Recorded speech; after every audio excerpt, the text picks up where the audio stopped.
नमस्कार। देश के सबसे बड़े न्यूज नेटवर्क टीवी 9 पर आप देख रहे हैं देश का सबसे बड़ा न्यूज बुलेटिन न्यूज टॉप 9। आपके साथ मैं हूं पूर्णिमा मिश्रा। इसमें हम आपको दिखाते हैं देश दुनिया की बड़ी खबरें। टॉप 9 में सबसे पहले बात आर्मेनिया और अजरबैजान के बीच जारी जंग की होगी। नागोर्नो काराबाख में कब थमेगी जंग? अजरबैजान ने आर्मेनिया को कितना नुकसान पहुंचाया?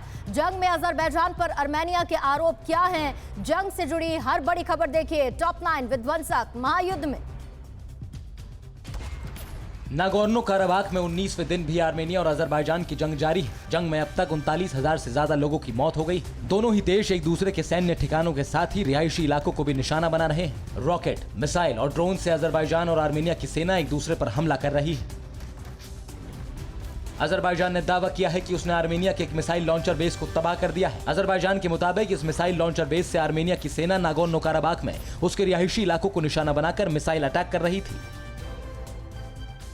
अजरबैजान का दावा है कि उसने आर्मेनिया के एक सैन्य काफिले को तबाह कर दिया है। अजरबैजान के मुताबिक आर्मेनिया सेना की एक यूनिट हमले की योजना बना रही थी। हमले से पहले ही अजरबैजान ने ड्रोन अटैक से आर्मेनिया की सैन्य यूनिट को तबाह कर दिया।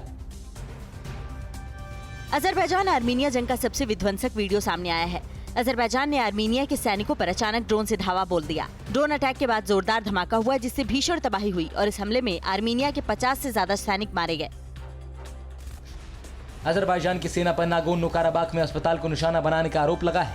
आर्मेनिया का आरोप है कि अजरबैजान के हमले में पूरा अस्पताल तबाह हो गया। इस हमले में अस्पताल में इलाज करा रहे कई स्थानीय नागरिक घायल हुए हैं।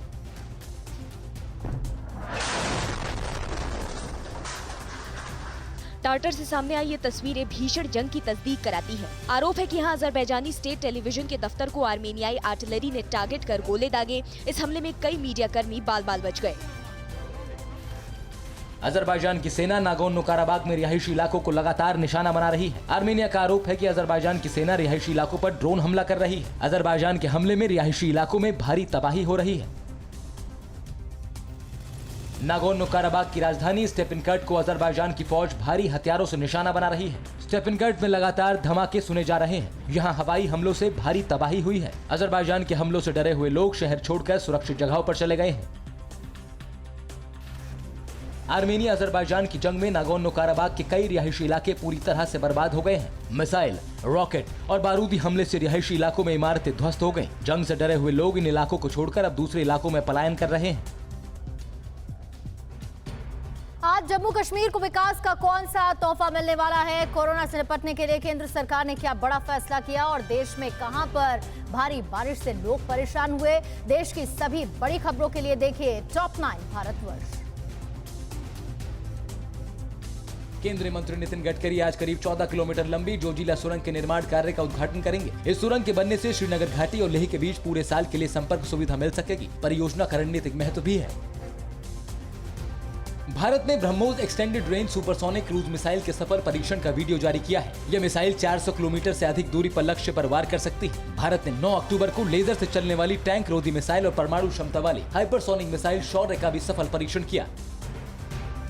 पीडीपी अध्यक्ष महबूबा मुफ्ती से नेशनल कॉन्फ्रेंस अध्यक्ष फारूक अब्दुल्ला और उपाध्यक्ष उमर अब्दुल्ला ने मुलाकात की। फारूक और उमर अब्दुल्ला महबूबा से उनके आवास पर मिले। इस दौरान तीनों ने जम्मू कश्मीर के हालात को लेकर बात की। मुलाकात के बाद उमर अब्दुल्ला ने कहा कि इसका कोई राजनीतिक मकसद नहीं था, हम सिर्फ उन्हें देखने आए थे। सर्दियों में कोरोना महामारी से निपटने के लिए सरकार ने एक बड़ा फैसला लिया है। सरकार ने तय किया है कि ठंड में कोरोना के मामलों की बढ़ती आशंका के मद्देनजर 1 लाख मीट्रिक टन ऑक्सीजन को आयात किया जाएगा। विशेषज्ञों का मानना है कि भारत में सर्दियों के मौसम में कोरोना वायरस की दूसरी लहर आ सकती है।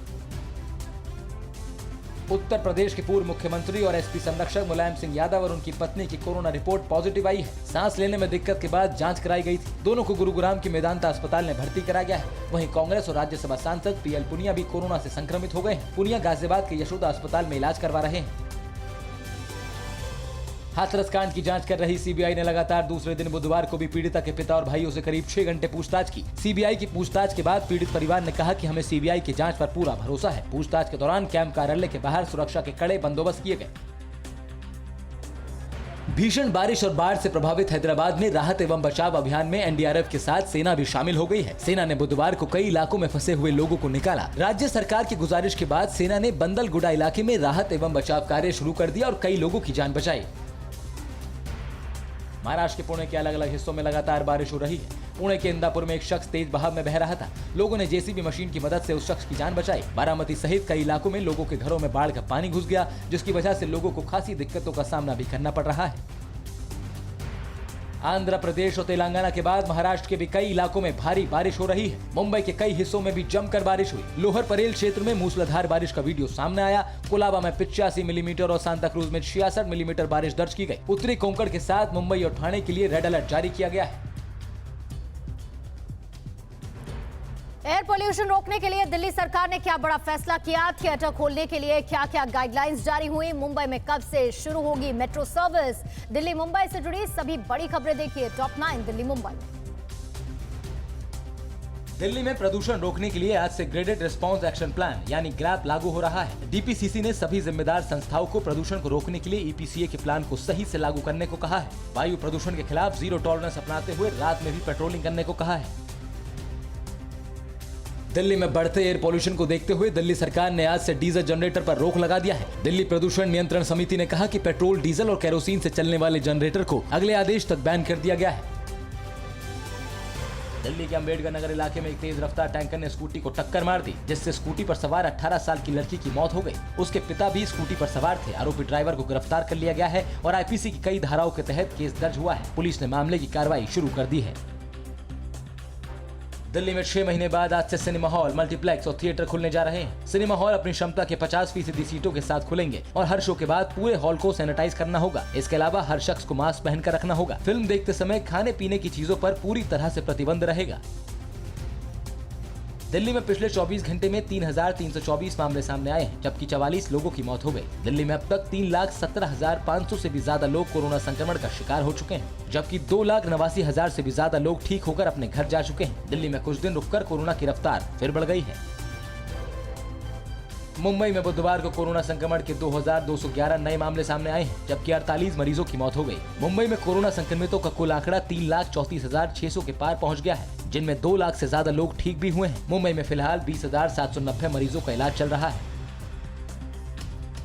महाराष्ट्र सरकार से इजाजत मिलने के बाद मुंबई मेट्रो ने कहा कि मुंबई में मेट्रो का परिचालन 19 अक्टूबर से शुरू किया जाएगा। उद्धव सरकार ने बिगिन अगेन गाइडलाइन जारी कर मेट्रो समेत कई सेवाओं को शुरू करने की अनुमति दी है। हालांकि सरकार ने धार्मिक स्थलों को खोलने का फैसला अभी नहीं लिया है।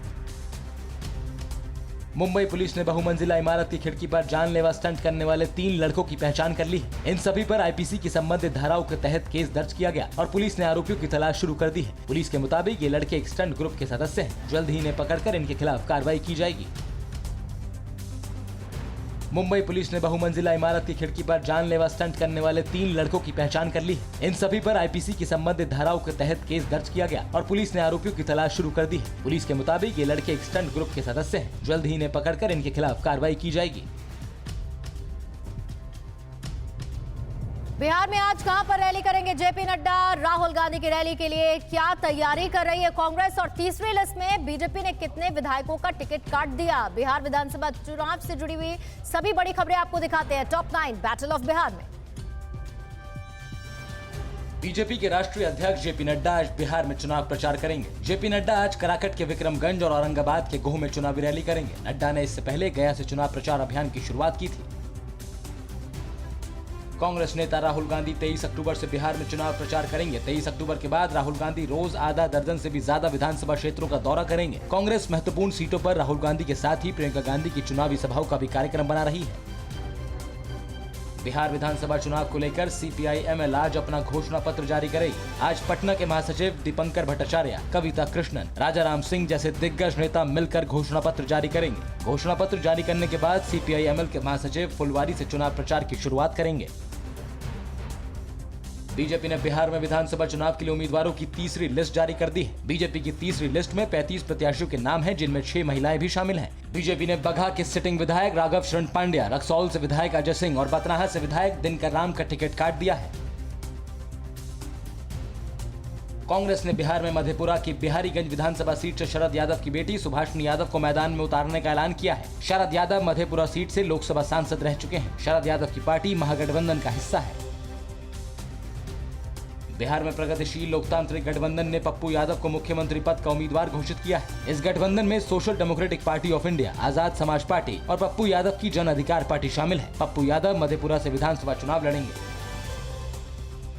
द प्लूरल्स पार्टी की प्रमुख पुष्पम प्रिया चौधरी ने पटना के बांकीपुरा विधानसभा सीट से नामांकन किया है। बांकीपुरा सीट पर पुष्पम प्रिया चौधरी का मुकाबला बीजेपी के मौजूदा विधायक नितिन नवीन से होगा। पुष्पम प्रिया चौधरी ने 20वीं सीट से भी चुनाव लड़ने का ऐलान किया है। लोक जनशक्ति पार्टी के अध्यक्ष चिराग पासवान ने पार्टी नेताओं से वर्चुअल संवाद किया। वर्चुअल संवाद के जरिए चिराग पासवान पार्टी नेताओं से चुनावी रणनीति पर चर्चा कर रहे हैं। एलजेपी के संस्थापक रामविलास पासवान के निधन के कारण चिराग घर पर हैं। जब तक श्राद्ध नहीं हो जाता वो घर से बाहर नहीं निकल सकते। फिल्म अभिनेता और पूर्व सांसद शत्रुघ्न सिन्हा के बेटे लव सिन्हा भी चुनावी मैदान में उतर रहे हैं। कांग्रेस पटना की बांकीपुरा सीट से लव सिन्हा को मैदान में उतार रही है।